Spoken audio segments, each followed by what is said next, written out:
A video game movie with no big stars, no big budget, and every critic ready to bury it before it opened. And somehow Mortal Kombat didn't just survive 1995, it owned it. Behind the fights, the thunder, and that soundtrack are 20 facts most fans have never heard. Hit that like button, subscribe, turn on notifications, and let's get into it. Fact number 1. The director had never made an action film before. Paul W.S. Anderson was handed the keys to one of the most anticipated video game adaptations in Hollywood history despite having directed exactly one feature film before it, the 1994 British shopping mall thriller Shopping, a fact that the studio was somewhat aware of and somewhat nervous about. Anderson having convinced the producers not through an extensive action filmography, but through the sheer specificity and passion of his pitch, arriving with a vision for the film so detailed and so clearly rooted in genuine love for the source material that the producers chose enthusiasm over experience, a gamble that paid off so completely that Anderson would go on to build an entire career on genre filmmaking, returning to the franchise he started with decades later. Fact number 2. Jean-Claude Van Damme was offered Johnny Cage first, before Lyndon Ashby brought his particular brand of cocky charm to the role of Johnny Cage. The studio's first choice for the Hollywood action star turned Mortal Kombat fighter was Jean-Claude Van Damme, who at the time was one of the biggest action stars on the planet and whose martial arts background made him a seemingly obvious fit. But Van Damme passed on Mortal Kombat in order to take the lead role in Street Fighter, rival video game adaptation releasing the same year. A decision that has since become one of the most discussed examples of an actor choosing the wrong project in 1990s Hollywood, Street Fighter becoming a critical and commercial disappointment, while Mortal Kombat became a phenomenon. Fact number 3. The iconic theme was created almost by accident. The thundering, synth-driven Mortal Kombat theme. The one that opens with that now legendary shouted title and has become one of the most recognizable pieces of music in video game and film history, was created by the group The Immortals and was originally produced for the video game's promotional material rather than as a centerpiece of the film's soundtrack. The track finding its way into the movie almost organically as the production realized that the energy it contained was exactly the tone the film needed. The decision to open the movie with it, one of the most effective pieces of cinematic scene setting of the entire decade. The audience's nervous systems primed and ready before a single frame of story had appeared on screen. Fact number 4. Christopher Lambert funded his own costume. Christopher Lambert, who plays the Thunder God Shang Tsung, Lord Raiden, brought a level of personal investment to the role that went beyond performance. The actor reportedly paying out of his own pocket for modifications and additions to his costume that he felt better captured the character's divine authority. Lambert having taken the role in part because of a genuine personal connection to the mythology of the character and wanting every visual element to reflect that. His white-robed, wide-hatted interpretation of Raiden becoming one of the film's most beloved visual signatures and standing as the defining live-action version of the character for an entire generation of fans. Fact number 5. The film was shot entirely in Thailand. The exotic, sun-drenched visual atmosphere that gives Mortal Kombat so much of its distinctive look.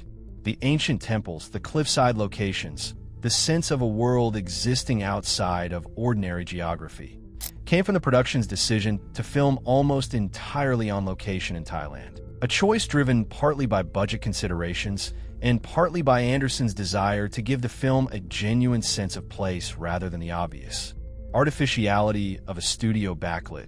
The Thai locations providing a visual richness that a production of this budget could never have achieved on a soundstage.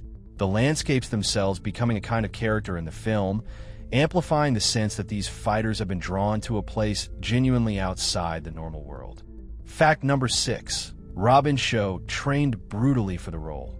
Robin Shou, who plays Liu Kang and carries the film's action sequences on his back with a physicality that still impresses nearly 3 decades later, underwent a preparation process for the role that was, by his own account, one of the most physically demanding experiences of his life. Training for months before filming began to develop the specific combination of martial art styles that Liu Kang's fighting required, and continuing to train.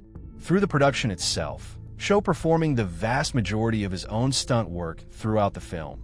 including the demanding flying kick sequences that required both precise technical execution and genuine athletic courage. His commitment producing action scenes that feel authentically physical in a way that heavily wire-assisted or digitally supplemented fights simply cannot replicate. Fact number 7. Cary Hiroyuki Tagawa made Shang Tsung genuinely frightening. The decision to cast Cary Hiroyuki Tagawa as the villainous Shang Tsung was one of the most important creative choices the production made, because Tagawa brought to the role something that a lesser actor might not have: a genuine menace, a quality of ancient, patient, amused evil that made every scene he appeared in feel genuinely dangerous. The actor drawing on a long career in film and television villainy to construct a Shang Tsung who felt like a real threat rather than a costumed game character. And Tagawa has spoken in interviews about his deep personal investment in the role, approaching the character's soul-stealing mythology with a seriousness that elevated every scene he shared with other cast members and gave the film a villain worthy of its heroes. Fact number 8. The film deliberately avoided the game's gore. One of the most surprising creative decisions made during the production of Mortal Kombat was the choice to make the film PG-13 rather than R-rated, deliberately stepping away from the extreme violence and explicit fatalities that had made the video game both famous and controversial. Director Paul W.S. Anderson and the producers making a calculated decision that the film's strength lay not in replicating the game's shock value, but in capturing its mythology, its characters, and its tournament structure, and the decision proved correct. The PG-13 rating gave the film a wider audience without sacrificing any of its intensity, proving that the soul of Mortal Kombat had never actually been the blood, but the fight. Fact number 9.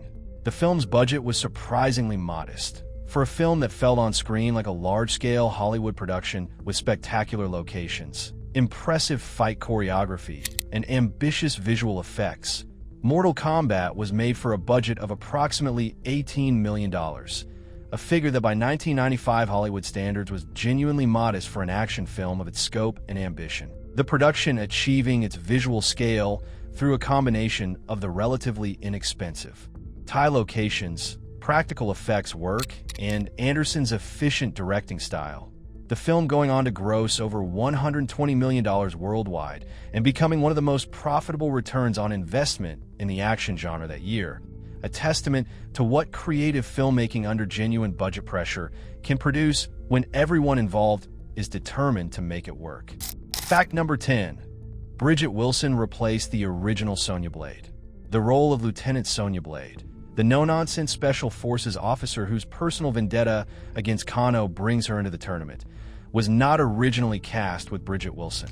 The role went through a recasting process during pre-production that saw an earlier actress depart the project before filming began, Wilson stepping in and bringing to the character a physical toughness and a drive to come to see. Fact number 12. The sets were built and destroyed simultaneously. The production's tight budget and ambitious shooting schedule in Thailand created a logistical situation that the art department found both challenging and, in retrospect, darkly amusing. Sets were being constructed at one end of the production, while sets from earlier in the schedule were being torn down at the other end. The entire physical world of the film existing in a constant state of becoming and unbecoming, the crew working in conditions of considerable improvisation and pressure that Anderson has credited with producing a creative urgency that more comfortable productions sometimes lack, the necessity of working fast and decisively giving the film an energy that careful, leisurely production schedules sometimes flatten out of existence. Fact number 13. The reptile fight scene was technically revolutionary. The sequence in which Liu Kang battles Reptile, a character who in the games existed as a hidden palette swap secret, required the production to create visual effects that represented a genuine technical challenge for a film of this budget level. Reptile's ability to shift between human and creature form requiring a combination of practical makeup, early digital compositing, and stunt performance that pushed the visual effects team to their limits. The fight scene that resulted standing as one of the most technically ambitious sequences in the film, and one that holds up considerably better than many of the digital effects work being produced by bigger budgeted films and gracefully than pure CGI would have. Fact number 14. Talisa Soto almost didn't survive pre-production. Talisa Soto, who plays the Princess Kidna with a regal stillness that perfectly captures the character's centuries of carefully maintained composure, was attached to the project through a pre-production period that saw significant changes in casting, script, and creative direction around her. The role of Kidna having been substantially rewritten between early drafts and the final shooting script in ways that both expanded and complicated the character's function in the story. Soto navigating these changes with a professionalism that the production came to rely on, her presence in the film's more emotionally complex scenes providing a quality of gravity that helped anchor the story's more mythological elements in something emotionally legible. Fact number 15. The soundtrack became a phenomenon in its own right. The Mortal Kombat soundtrack, a collection of heavy electronic and industrial tracks from artists including The Immortals, KMFDM, Orbital, and Gravity Kills, became one of the best-selling soundtrack albums of 1995, going platinum and introducing an entire generation of film audiences to a strain of aggressive electronic music they might never have encountered through conventional channels. The album functioning less as a collection of songs selected to accompany a film and more as a coherent artistic statement about the sonic world the film was trying to inhabit, and its influence on the intersection of electronic music and action cinema in the years that followed was significant enough that producers and music supervisors were still pointing to it as a reference point years after its release. Fact number 16. The film saved the video game franchise. By 1995, the Mortal Kombat video game franchise, while still commercially successful, was facing a degree of cultural backlash and critical fatigue. The congressional hearings on video game violence had made the franchise a political target, and there was genuine uncertainty within the industry about whether the brand association with controversy was becoming more of a liability than an asset. And the film's massive commercial success and entertainment rather than digital snuff effectively rehabilitated the franchise's public image, the movie arriving at exactly the moment the brand needed something to reframe how the broader culture thought about it. Fact number 17. Anderson fought to keep the mythology intact. Throughout the development process, Paul W.S. Anderson faced pressure from various studio and production voices to simplify, modernize, or otherwise alter the core mythology of the Mortal Kombat universe, to set the story in the present day without the tournament structure, to reduce the supernatural elements in favor of a more grounded action film aesthetic, to streamline the roster of characters in ways that would have fundamentally changed what the film was. And Anderson has described fighting consistently and sometimes exhaustingly to preserve the essential elements of what made Mortal Kombat what it was, the 10-generation rule and the tournament structure intact, ultimately being the reason the film worked as well as it did. Fact number 18. The Kano actor was Australian, not American. One of the film's most entertaining presences, despite his relatively limited screen time, was a British-born actor who adopted an Australian accent for the role. A performance choice so convincing that the Mortal Kombat game developers subsequently retconned Kano's nationality from American to Australian in the games. Official lore, a remarkable example of a film adaptation influencing its source material rather than the other way around. The character's identity permanently altered by the specificity of one actor's performance choice in a 1995 action movie shot in Thailand. Fact number 19. The final battle was filmed last and nearly wasn't. The climactic confrontation between Liu Kang and Shang Tsung. The sequence toward which the entire film builds and which needs to deliver the emotional and physical payoff for everything that has come before it, was among the last sequences filmed during the production. Shot under significant time and budget pressure with a crew that had been working in demanding conditions for weeks, and both Robin Sho and Cary Hiroyuki Tagawa have spoken about the physical and mental demands of delivering that sequence at the end of a grueling production. The exhaustion of both actors visible in the scene's intensity in ways that Anderson has said he considered a gift. The tiredness reading on screen as the desperation of two beings who have been fighting longer than the audience has been watching. Fact number 20. The film's success was considered impossible beforehand.